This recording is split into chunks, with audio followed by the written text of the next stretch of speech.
Ito pa rin ang Pro Pinoy. Higit sa programa, ito ay isang advokasya.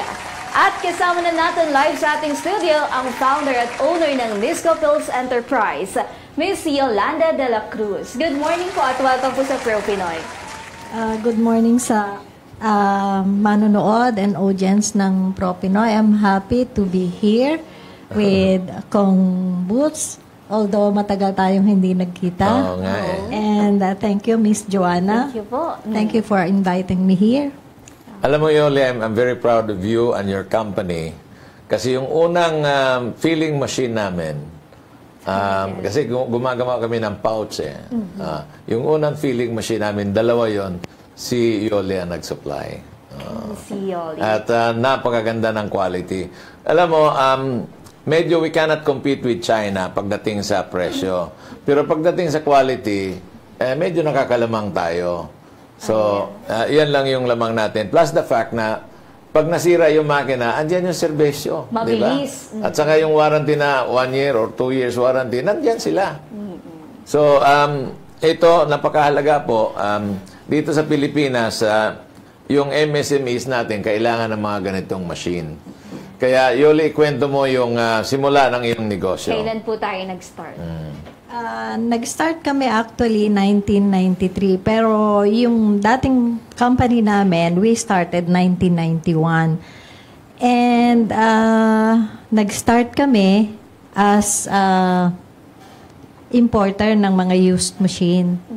So, nire-recondition namin yon. The machines were coming from Japan. We reconditioned the machine. And nai-export din namin sa ibang countries. We export to Singapore, to Malaysia, Indonesia. Yung iba napupunta sa China and Japan as well after we recondition it. Kasi yung quality naman ng Japan pag na-recondition mo na yan. Maganda. Maganda. Kaysa brand new ng China. Kaysa brand new ng China. So, palitan lang namin ng mga original parts. Yung body niya is the same na sturdy pa rin siya. So, andun yung upgrading. Ngayon, yung mga used machine, we import also the used machine kasi yung iba mas gusto nila yung used machine like the noodle machines.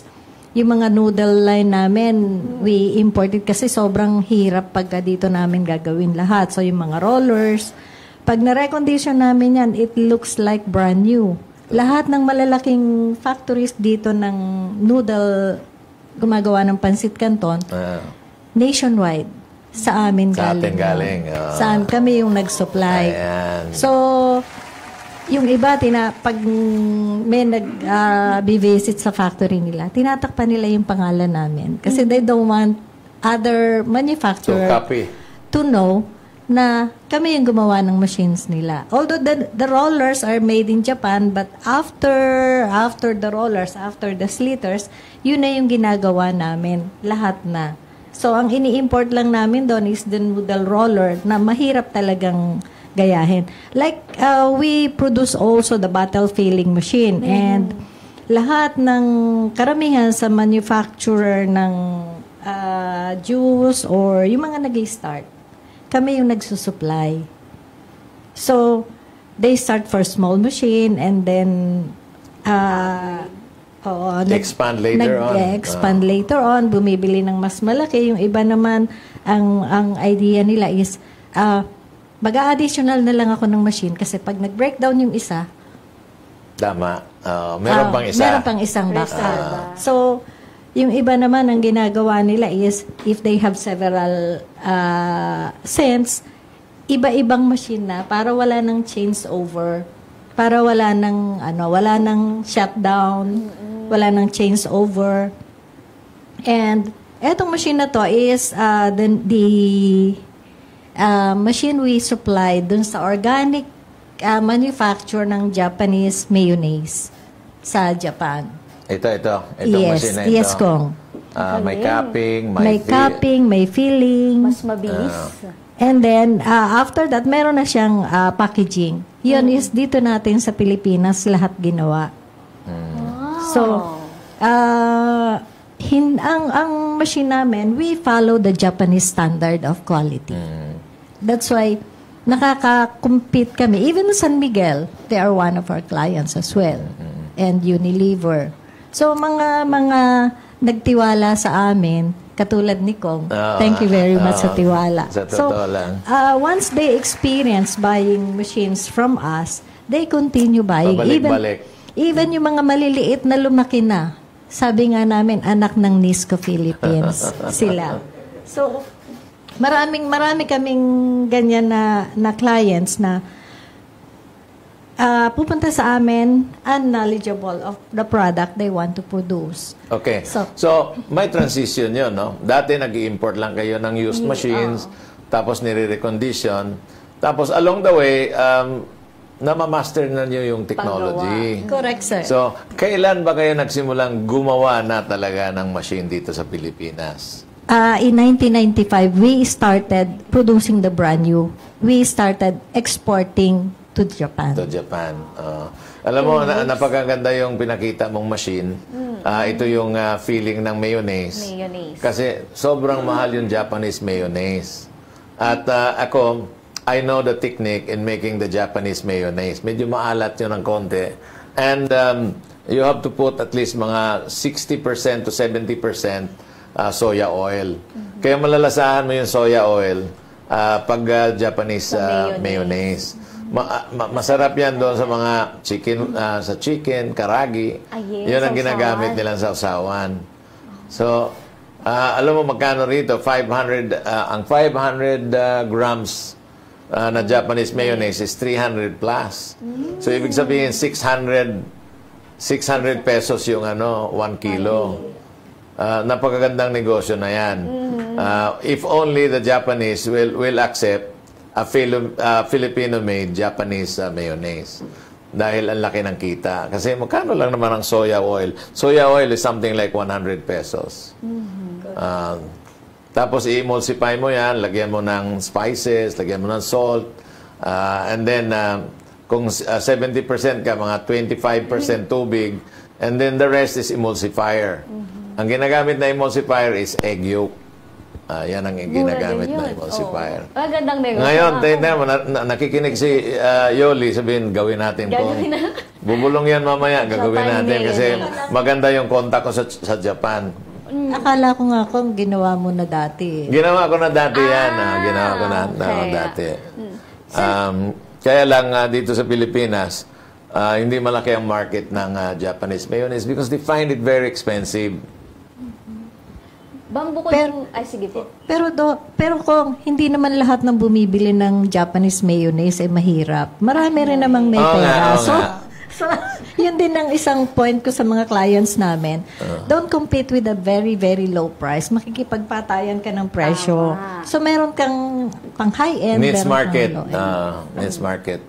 Pag-usapan natin yan, Yoli. Ayan. Dahil, alam mo, ang daming MSMEs dito na talagang problema nila is mass production. They have the knowledge, they have the know-how. Kailangan ang problema nila is how to mass produce.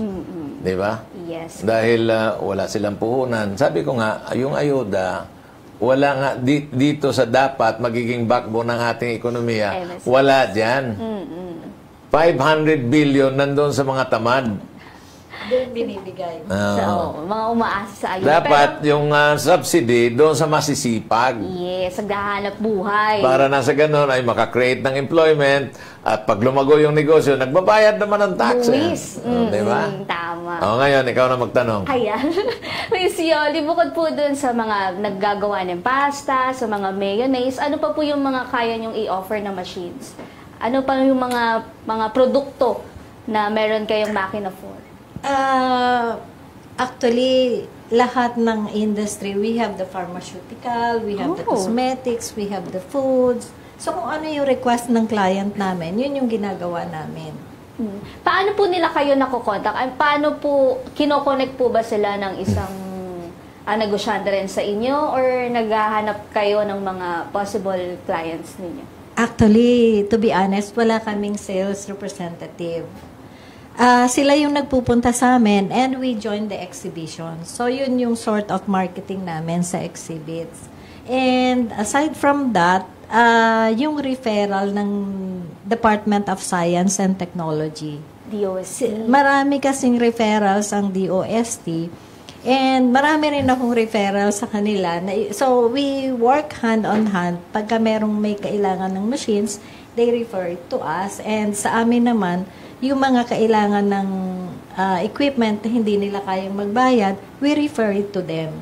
Kasi nagpapautang ang DOST ng pambili ng equipment ng zero interest na payable in 3 years. Tapos, kasama pa doon yung mga trainings, mga 5S, so maraming benefits pagka nangutang ka sa DOST. Marami po kasing takot eh. Meron po ba kayong isang storya po na pwedeng ma-share sa amin na from wala talaga, ngayon ay malakas na? Yung lumapit sa inyo na wala, pero dahil natulungan nyo, lumakas. Okay. Isang client namin, yung si Peanut Butter, si Edges. Okay lang ba doon? Si Edges. Banggitin mo yung pangalan kasi that story you told me, I think 20 years ago. 20 years kasi dating ano lang yan, sa bahay lang gumagawa. Yes. Papagiling lang siya sa palengke ng peanut butter niya. 1-2 kilo. And then, hanggang sa umabot siya ng 5 kilos, medyo lumalaki na yung capacity niya. So, nung pumunta siya sa amin, sabi niya, ma'am, kailangan namin ng equipment kasi medyo mahirap nang mag-produce ng 5 kilo. So sabi ko sa kanya, ilan ang capacity na gusto mo? Sabi niya, mas malaki naman sa 5 kilos. Kaya lang wala kaming puhunan. Wala kaming pera. So sagot ko sa kanya, hindi ka dito dapat pumunta sa akin. Kasi hindi naman libre yung makina. So sabi ko sa kanya, why not try DOST? Nagpunta siya sa DOST, but then hindi pa kaya, wala siyang documents, wala siyang business registration and everything. As in home product lang, homemade product lang yung ginagawa niya. So, in other words, siguro naantig yung aking pusong mamon. Kailangan po talaga kayo. Pinautang ko siya ng machine na roaster muna. Maliit lang yung roaster. Tapos, after 4 months, sabi niya, ma'am, ang ganda na ng product ko. Pero, maliit yung capacity ng machine na binigay mo. Actually, hindi siya brand new. It's Japan-made na roaster na ni-recondition. So, mura lang yung benta ko sa kanya para maka-afford siya. And binayaran niya sa akin yan 2 years to pay na installment. Kaya, nung lumalaki na yung capacity niya, sabi niya, ma'am, kailangan ko ng additional na roaster. And hindi lang yun, kailangan ko rin ng filling. Kasi ang hirap, i-manual, sinasandok niya, pinifil isa-isa sa bottle. So sabi niya, inaabot kami ng madaling araw sa production. So, sabi ko, anong capacity ang gusto mo? Yung design, syempre, yung design capacity ng machine mo. So, that was 2 tons a day. 2 tons. Na yung capacity niya during that time. And then, pinautang ko ulit siya ng machine, na filling machine. And then, sabi niya, ma'am, ang hirap ng production namin kasi we have to split the peanut and then tinatanggal niya yung embryo. Yung that causes bitterness sa product na peanut. So, iniisa-isa niya yung tanggalin. So, sabi niya, ma'am, give me an idea how to do it. And gawan mo na rin ako ng machine. So, sabi ko, ano ba naman to? Lahat na lang sa akin. So, okay. Aside from parang R&D na ako sa kanya, ako pa yung nag-iisip ng kung paano niya gagawin, mapapadali yung process ng produkto niya. So, in other words, yan, binigyan namin siya ng splitter, binigyan namin ng sorter, and everything. So, kompleto na yung linya niya. And then, in-invite ko siya, sabi ko, dalahin mo yung produkto mo sa exhibition. Tulungan kitang mag-promote. So, nakilala siya ni SM, nag-supply siya sa maraming, lumaki na yung market rates niya. And then, sabi niya, ma'am, kulang pa yung kulang pa rin. yung makina ko. So, gawan mo ulit ako ng isa pang roaster. So, naging 3 na yung roaster niya. Wow. So, ngayon, ang capacity na niya is 5 tons a day. Oh, wow. Yung dating 5 kilos, naging 5 tons a day. So, yun yung story niya. And then, so far, so good naman. And hindi niya ako nakakalimutan. Laging, pag may problem siya sa production, ma'am, eto yung paano ko gagawin to. Kahit madaling araw, tumatawag sa akin. Negosyante nga talaga. Alam mo that story, she told me that story mga like 20 years ago. Nice. Na talagang masarap kasi roasted. Talagang malalasahan mo yung peanut. Kasi roasted. Yung iba kasi gumagawa ng peanut butter, pina-fry nila. Ay, kung ang ginagamit nilang oil naman ay corn oil or kaya peanut oil, nag-iiba yung lasa. So, iba talaga yung roasted. Kasi ang peanut naman, merong sariling oil yan. Yes. At saka madaling mag-rancid pagka hinaluan ng ibang oil. ibang oil. Kaya noon pa, pinatikim na sa amin ni Yoli yung pinagmayabang niyang peanut butter na yon. At kanina, pagpasok ko, mayroon akong peanut butter sa'yo. Alam ko yun, doon na naman yung galing. Doon na naman yun. But, you know, it's a story na ang laking maitutulong talaga ng mga makina na gawa nila Yoli. Yes. Diba? And I hope that the government actually will support them. Ilan lang naman sila dito sa Pilipinas. Kukunti lang sila. Siguro you can count them with your fingers. Siguro malaki na yung 5 o 10. Kukunti lang sila. And ang daming MSMEs natin na nangangailangan ng mga equipment na yan. Yes, oo. Pero saan lang kayo located, yung inyo pong company? Valenzuela. Valenzuela. Doon po ba sa Valenzuela, marami din po kayong katulad? Or kayo lang po sa Valenzuela? Meron naman din, pero ibang industry. Iba yung, sa amin kasi, meron kaming kanya-kanyang expertise. Pati mga tao namin, meron silang kanya-kanyang expertise. Kaya pag nag-order ang client namin, let's say nag-order sila ng bottle filling machine, meron kaming team for the bottle filling, for the pouch, for yung production personnel namin, iba-iba. So lahat na kaya niyo. Kasi may gamot kayo, may pang beauty products kayo, kay peanut butter. Marami silang pwedeng gawin. Like for example, yung mga feeling sa pet bottle, hot filled, cold filled, kaya nilang gawin yon. Sa pouch, o yung mga dry goods, kaya rin gawin yon sa mga pouch. Powders. Mga powders. Ang dami nilang pwedeng gawin. Sugar packaging. Sa meat product, marami rin silang pwedeng gawin, like yung grinder, para magiging pino for the sausage. So they can also make that. Yun po mga story ng wala, like sa peanut butter po, nasundan pa din yan ng mga ganun din yung kwento, yung walang-wala. Marami na talaga. Ay, kwento mo naman, Yoli, yung ang gumagawa ng calamansi juice sa Ilocos.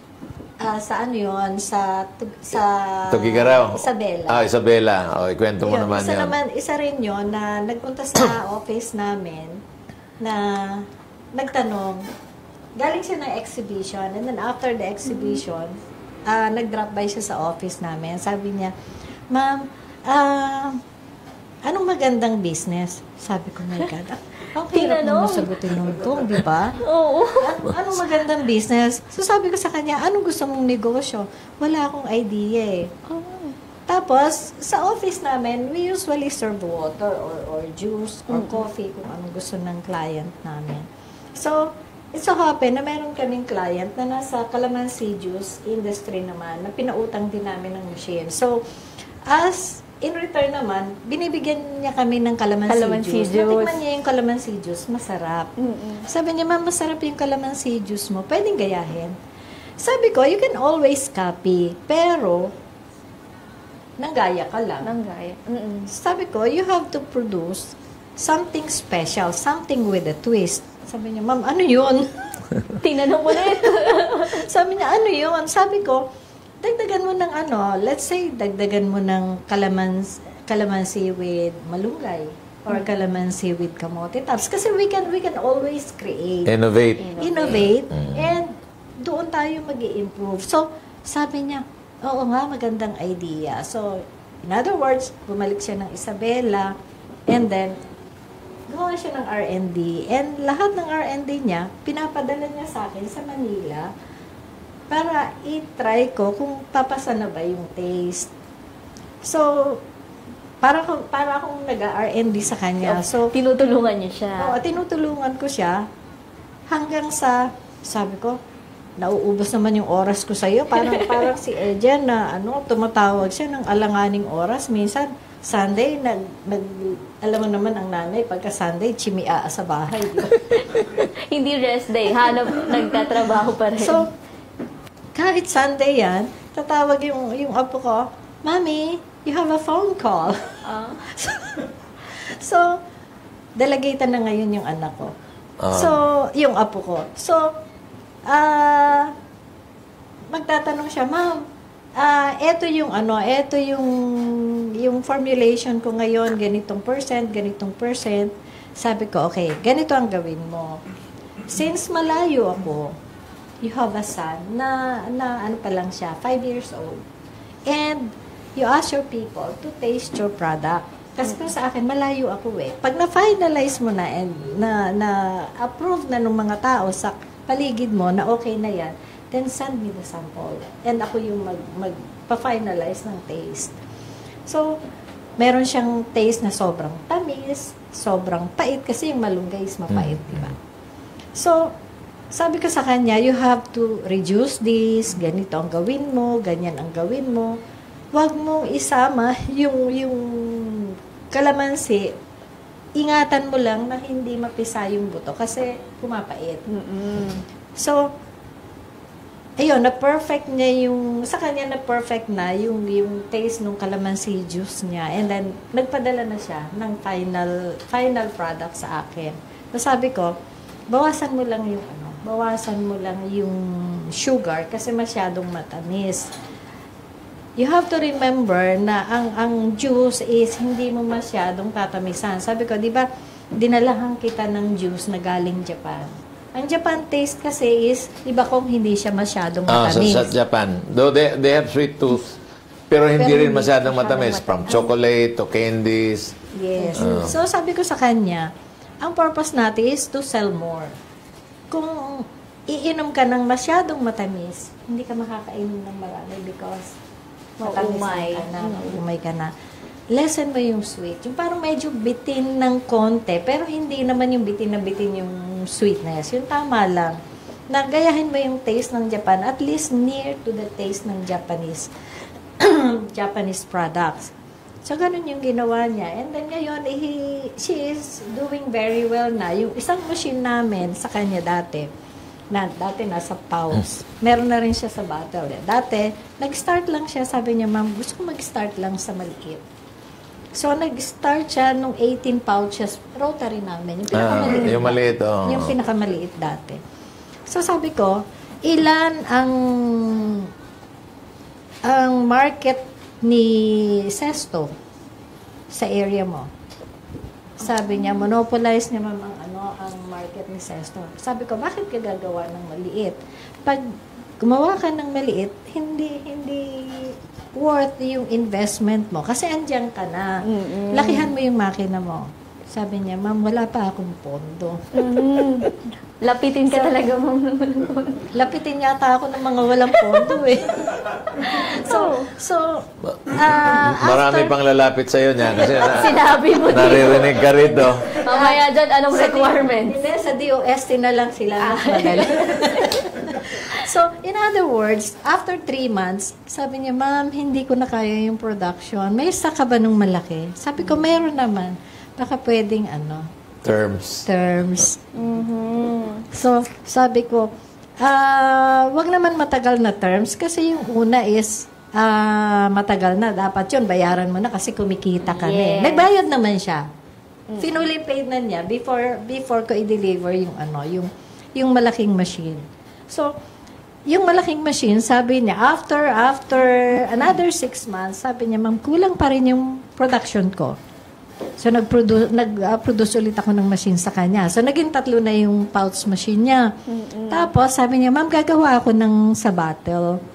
Sabi ko, anytime naman pwede kang gumawa. Kaya lang, nagko-collapse yung bottle ko. Sabi ko, hanap ka ng Hot bottle feeling na siguro ang gamit niya. hot fillable So, bottles. hot feeling, So, pati yun, yeah, pati yun, ako pa rin yung nag-refer ng supplier sa kanya. Ma'am, kailangan ko ng label.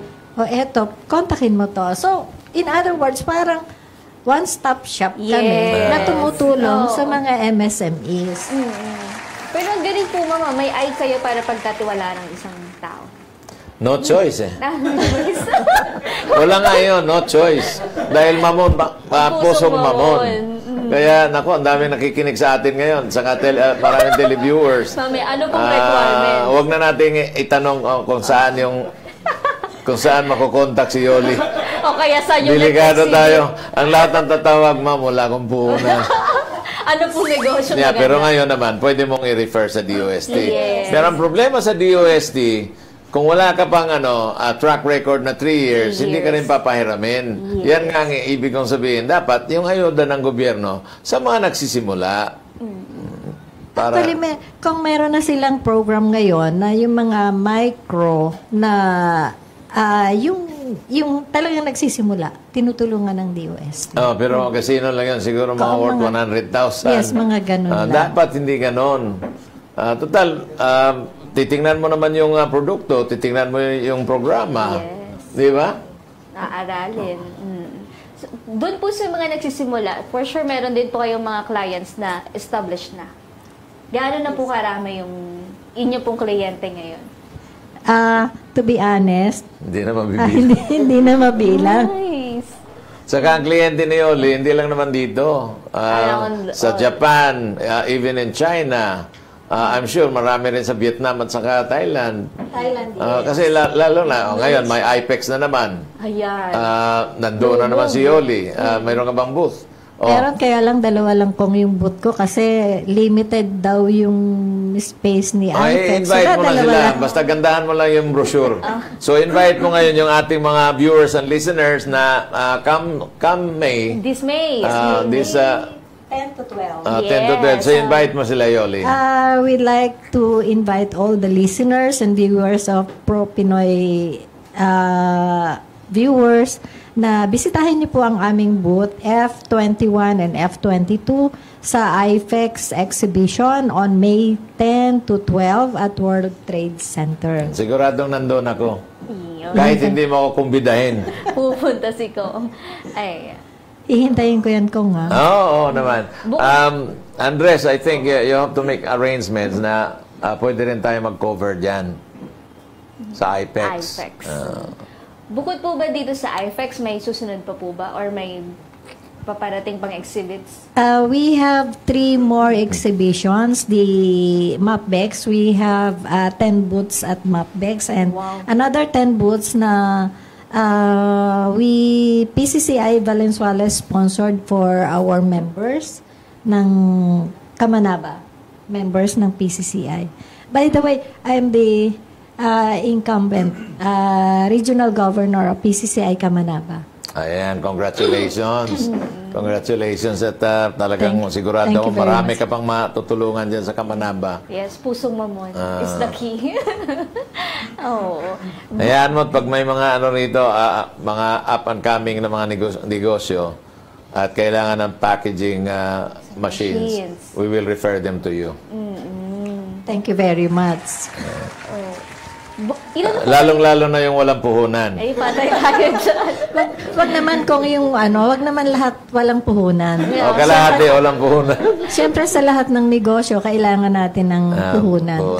Kahit naman din ako, kaya malambot ang puso ko sa mga negosyanteng nag-uumpisa nag-umpisa rin naman ako wala rin naman akong pera. Nga, pareho tayo. We started from nothing. It's just na talagang makukulit tayo. Hindi basta-basta nag-give up. And sipag at tiyaga. Of course, of course. Kayo po, ma'am, ano po ang tinapos natin ng college? Ako marketing graduate ako. Talaga. Pero ang laging tanong sa akin ng clients, Yoli, are you an engineer? No, yun nga po yung tatanong ko sa ano. Paano po kayo na-direct dito sa ganitong klaseng negosyo? Actually, hindi ko rin alam bakit yun ang naging negosyo ko eh. Bigla. Siguro ito yung yung binigay ng Diyos. Kasi nung nagpipray ako ng Lord, gusto ko ng business. Suddenly itong Japanese consultant ng isang plastic factory na pinagtatrabahuhan ko before. Sabi niya sa akin, Yoli, alis ka na lang dito. Negosyo tayo. Sabi ko, are you kidding? Wala naman akong pera para magsosyo sa'yo. Sabi niya sa akin, hindi ko kailangan ng pera mo dahil alam ko wala ka namang pera. Aray! Sabi niya, ang kailangan ko is yung utak mo, your sincerity and your honesty and your being a hard worker. Yun lang daw ang kailangan niya sa akin. So,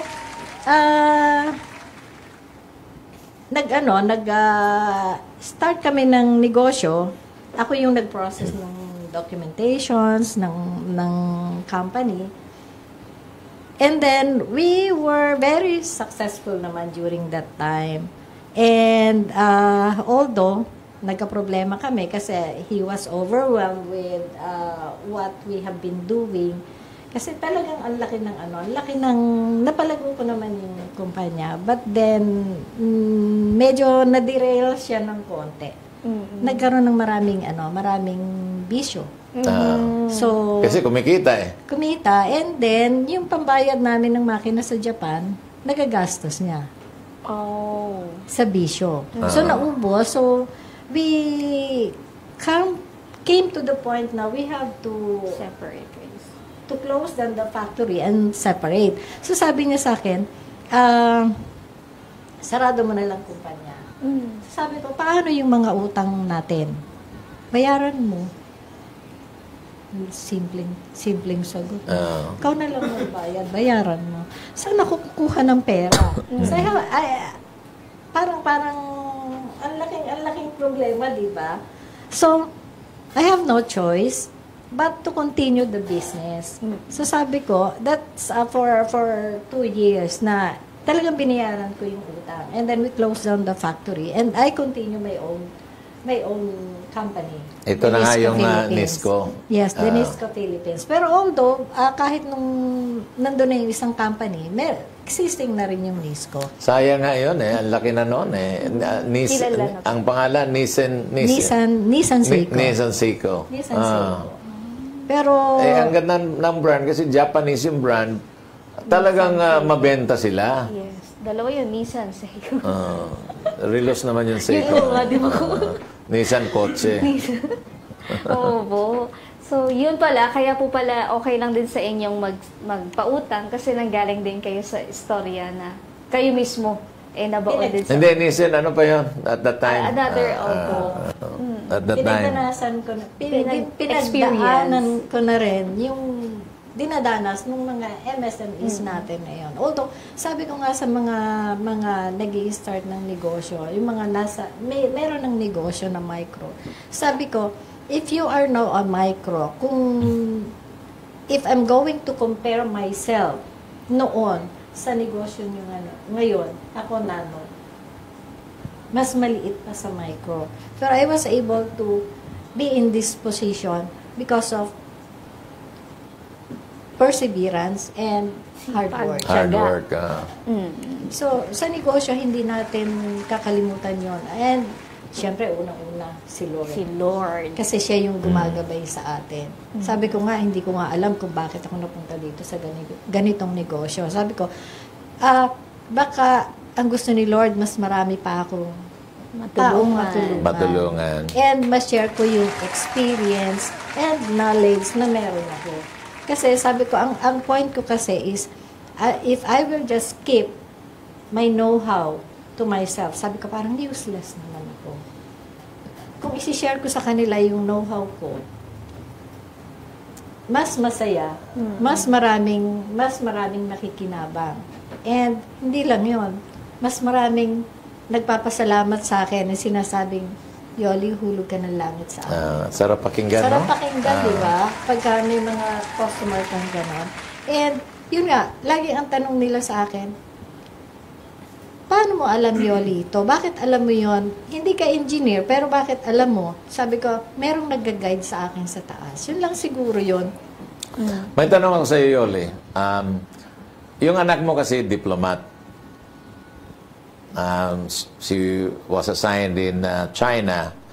Sinong tinitrain mo ngayon na talagang magiging magmana ng management? I'm not saying magmana ng entire company kasi lahat naman yan sa kanila yan. Pero sino bang tinitrain mo para siyang maggagabay sa iyo? Kong, I have 3 children. Kaya nga. Yung babae lang yung diplomat.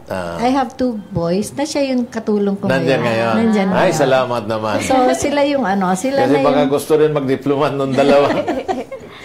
So, medyo yung dating trabaho kung ako lang lahat, na-i-delegate ko na sa kanila. So, meron na akong instruction lang ako, gawin mo to, gawin mo yon. And sabi ko nga, medyo nakaka-concentrate ako sa aking extracurricular activities. Nakakapaghinga. Nakakahinga na ng konti. Dati, talaga ang tulog ko hanggang 2:00 ng madaling araw nagtatrabaho ako because I have nothing. Ang hirap i-encourage ng mga anak na nagtatrabaho sa ibang kumpanya. Sabi ko sa kanila, I allowed you to work with other people for you to understand the flow of business. Kasi ayoko naman na dati sinabi ko sa kanila, ayoko magtrabaho kayo under me kaagad. Magtrabaho muna kayo sa iba.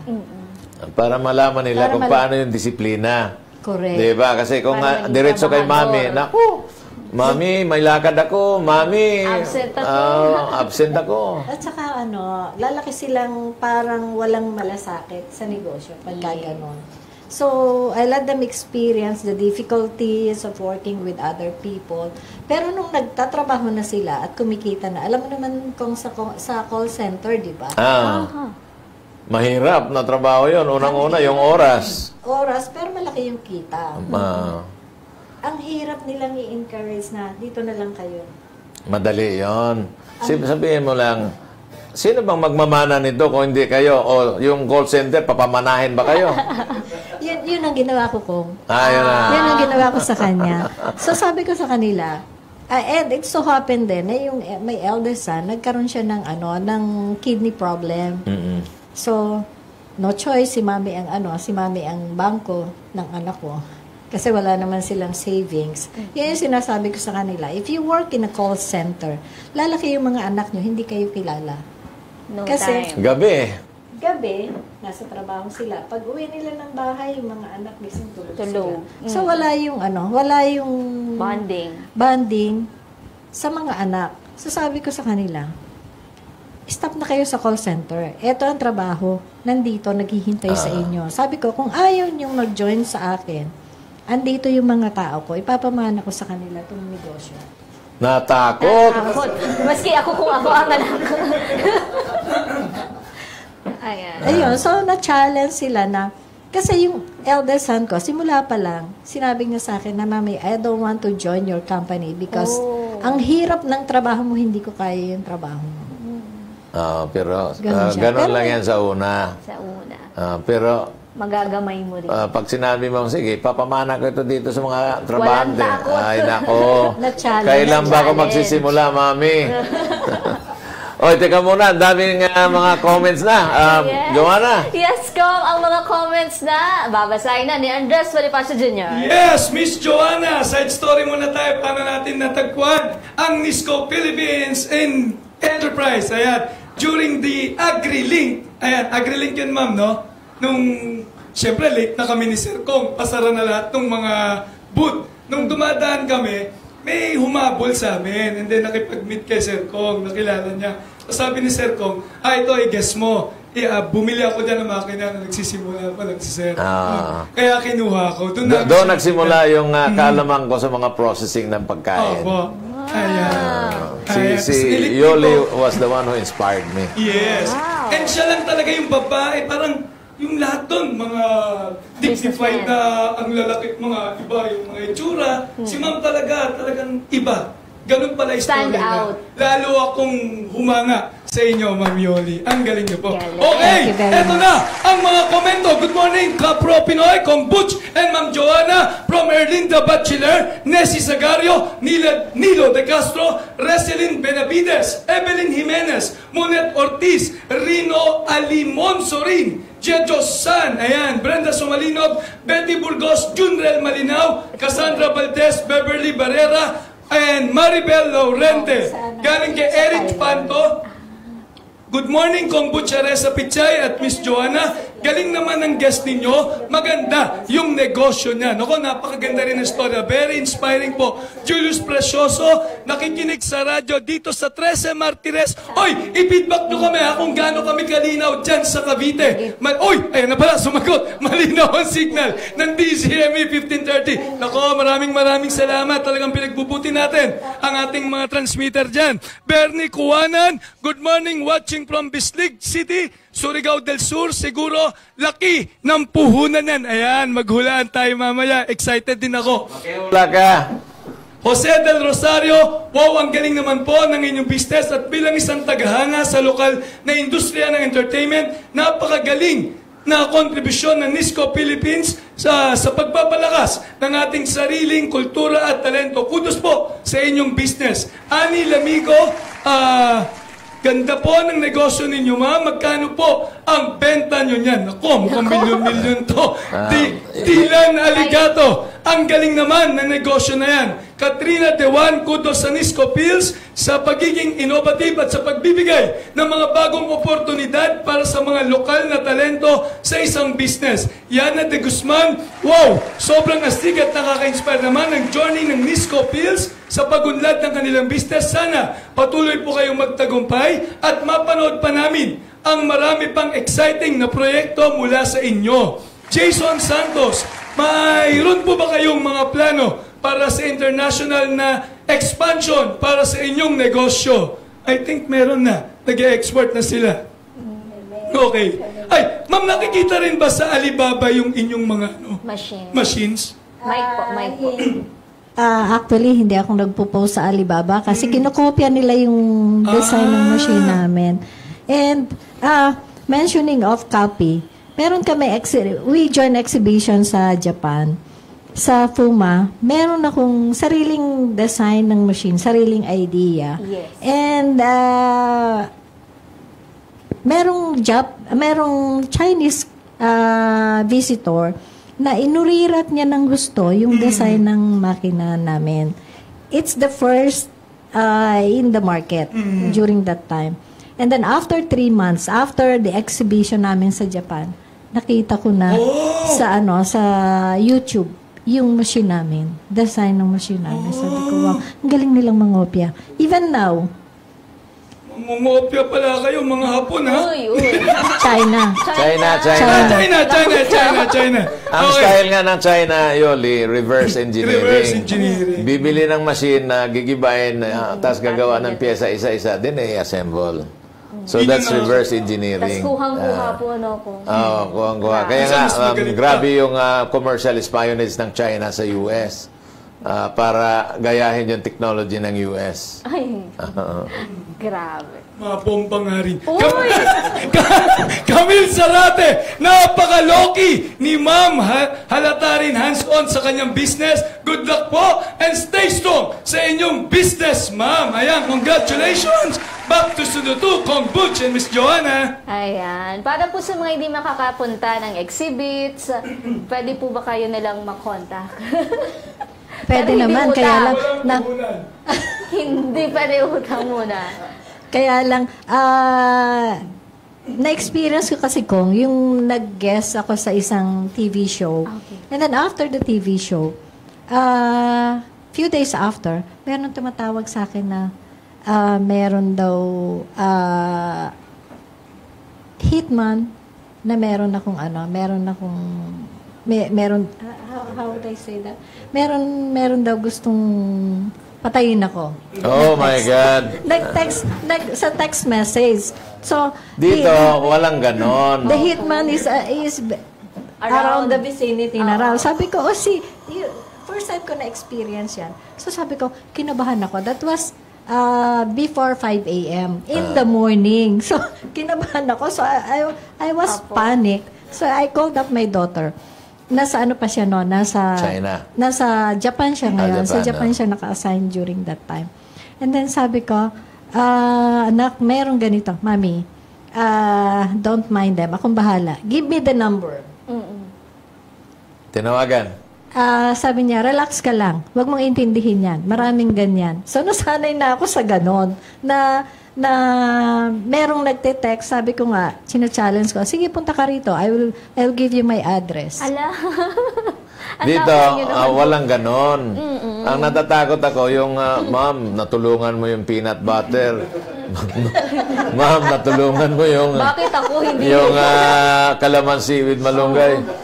Baka pwede mo rin akong tulungan, ma'am. Yun ang delikado dyan. Sabihin sana all. Sabihin sana all. By the way, yung si Calamansi with Malunggay, Mighty Green ang brand ng product niya. So kung makita niyo siya sa online, Mighty Green in bottle and yung yum na nasa pouch na juices.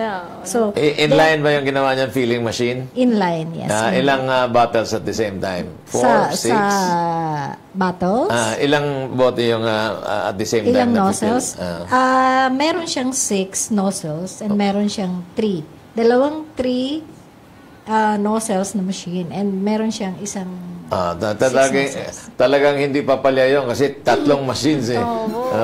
At saka alam mo yung kay Yoli, minsan mas mabilis pa yung 3 nozzles kaysa 6. Sa 6. Di ba? Yun ang sabi mo. Minsan, Mas mabilis. pag konti lang. Kasi yung operator minsan, pagka 6, bumabagal din sila.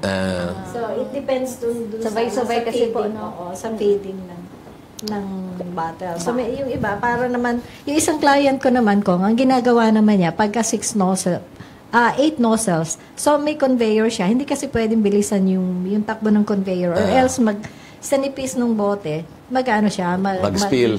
Matutumba. Kasi wala pang laman. So, ang ginagawa nung ibang operator, kasi piecework yung ginawa nung owner Kasi galing sila sa piecework. So, niretain niya yung piecework, pero nag-machine siya, pero bigger capacity.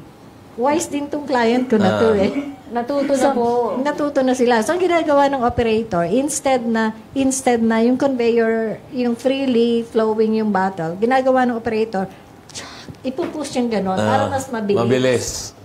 Kasi mabilis yung kasi may speed yung may speed yung conveyor. Pagkatapos, pag napunta na sa dulo, maglalak yan, tsaka mag-fill. Yun yung isang client ko nag-start sa amin ng sabi niya, 2 years siyang pabalik-balik sa amin. Chinese siya ako. Sabi niya, ang tawag niya sa akin si Hapon. Sabi niya, mahal makina ni Hapon. Lagi siyang, pero he keeps on visiting us. So, mahal, bilo na gustuhan. Gusto niyang bumili, pero sabi niya, mahal makina ni Hapon. So, ang ginawa niya, itong anak na bunso, at saka yung the eldest, went to our office. So, nakita niya yung machine namin. Nag-order muna siya ng trial. Sabi niya, ma'am, sabi ni Papa, mahal daw yung makina mo. Sabi ko, bili ka ng China. Ikaw, bakit ganyan ka? Nandito na nga ako sa'yo. Tinataboy mo pa ako sa China. Ganun ka? Sabi niya sa akin. So, nag-order siya ng isang makina. You know how many machines they have now from me? 15 units. Wow! Congratulations. Mahal, pero order pa rin.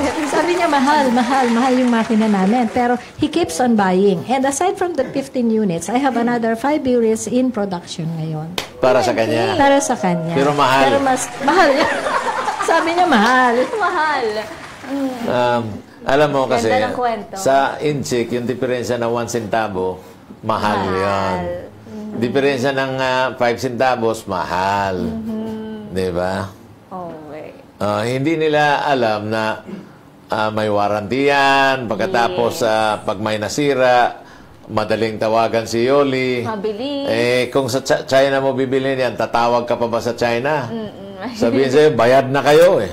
Sa iba na lang ipapagawa. Saka isang tumbling lang, isang tawag niya sa amin, tumbling lang namin, ando na kami.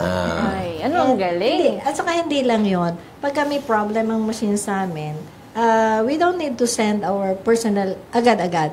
Ano yung problema? Tutukan mo ng video and we will fix the machine.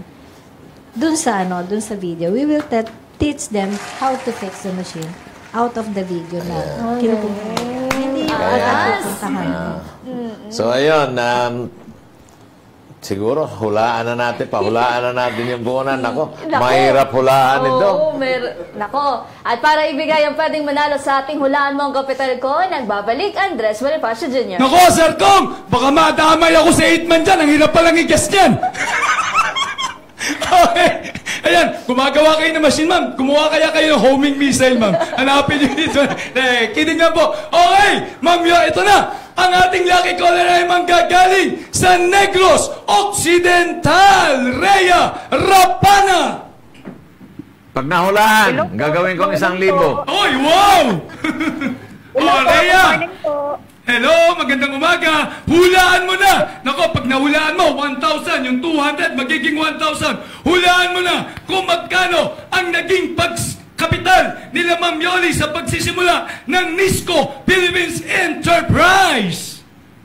1 million po. 1 million pesos! Joanna, itanong mo na. Ma'am Yoli, magkano po ang naging kapital? Sa Nisco na po Nung magsimula. Na magsimula, 200,000. Uy!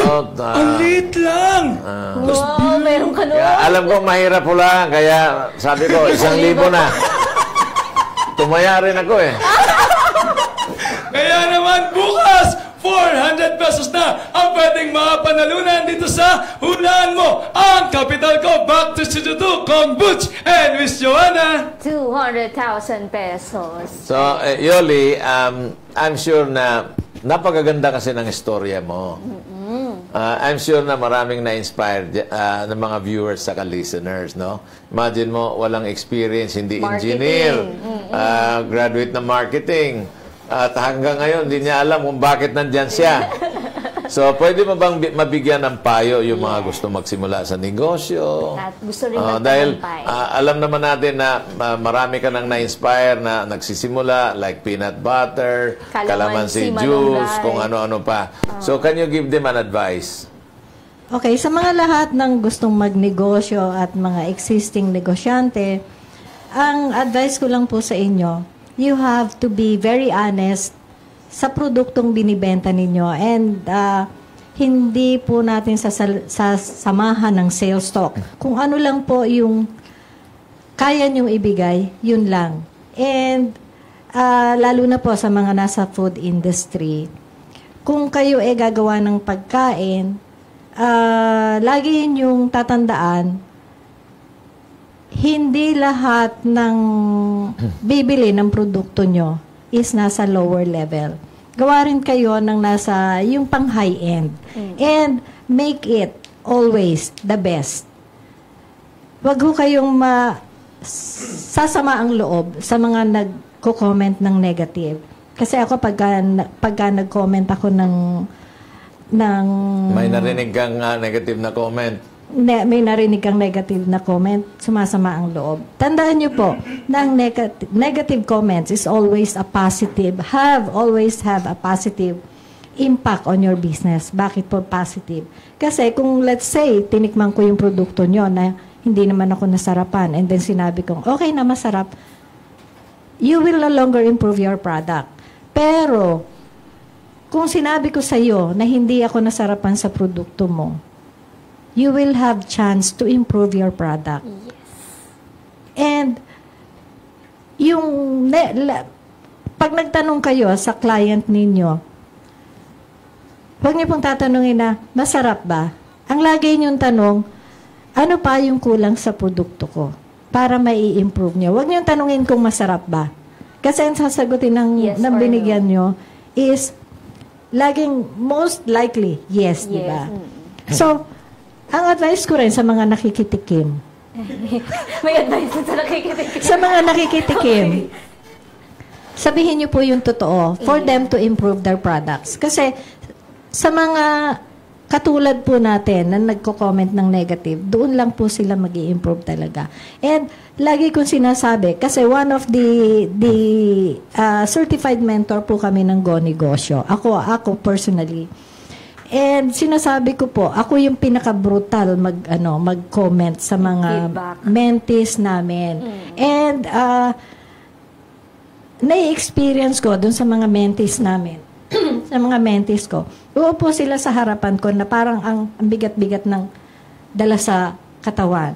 And then, naiiyak pa sila, umiiyak pa in my front. So sabi ko, wag niyo akong iyakan. Kasi sinasabi ko lang po yung totoo. And then, nagpapasalamat sila because, sabi nga nung last mentee ko, nung isang mentorship program namin, she went to ako yung pang-apat. Sabi niya sa akin, Ma'am, thank you very much. You are the only person, you are the last person and the only person na nag-comment sa akin ng gusto kong marinig. Di ba nakakatuwa? So, wag po tayong sasama ang loob sa mga negative comments. Yun po yung makakatulong sa ating negosyo. And be honest. Unang-una po yung pagiging honest natin sa mga customer natin. Kung ano lang po yung kaya niyong ibigay, yung serbisyong kaya niyong ibigay, yun lang po, huwag niyong susobrahan. Kasi kung nagkulang kayo ng serbisyo, sasama po ang loob ng customer. It's good na yung singilin niyo sa kanya is kung ano lang yung kaya niyo, but do more na kaya niyong gawin. Mas masaya sila. Talagang mentor. Yes. And inspirational speaker. Yes. Diba? Thank you very much, Yoli, for guesting in our show. Thank you po. I'm really honored na nandito ka because ikaw yung kauna-unahang supplier ko ng processing machine. And because of that, it led me to a lot of knowledge na halos lahat ng gustong gawin, kaya kong gawin. Yun. Galing. Salamat po, Miss Yoli. Thank you very much din sa opportunity na ibinigay niyo sa akin and sana mas marami pa tayong matulungan out We of will. your, We out of promise you your that. program. Propinoy is an advocacy and you will be part of this advocacy. Ma'am, tanong lang po, last na. Sino po si Nisco? Ano po si Nisco? Yung Nisco. Nisco is actually Nissan Seiko Corporation na in-abbreviate namin. Okay, ayan.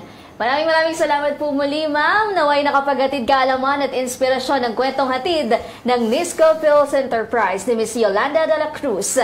Bukas, tuloy-tuloy pa rin tayo sa ating Stories of Nego Success dahil isang masarap na panghimagas ang ating matitikman bukas. Ako po muli si Joanna Lunang, yung kabalitaan sa mga pinakabagong pwede ninyong pagkakitaan. Have a sweet Monday morning, Barangay Radyo 1. Ako naman si Congressman Butch Pichay. Di kami titigil sa pagsuyod sa buong mundo ng mga kwentong kapupulutan ninyo ng inspirasyon, tips at teknik sa pagnenegosyo. Lagi ninyo kaming samahan, Lunes hanggang Biyernes from 9 to 10:30 in the morning, exclusive sa Radyo 1. Dito, maririnig mo si Andres kumakanta, nagtutula, nagrarap. Dito, Pinoy ang Dito, Pinoy ang sikat dahil tayong lahat ay Pro Pinoy.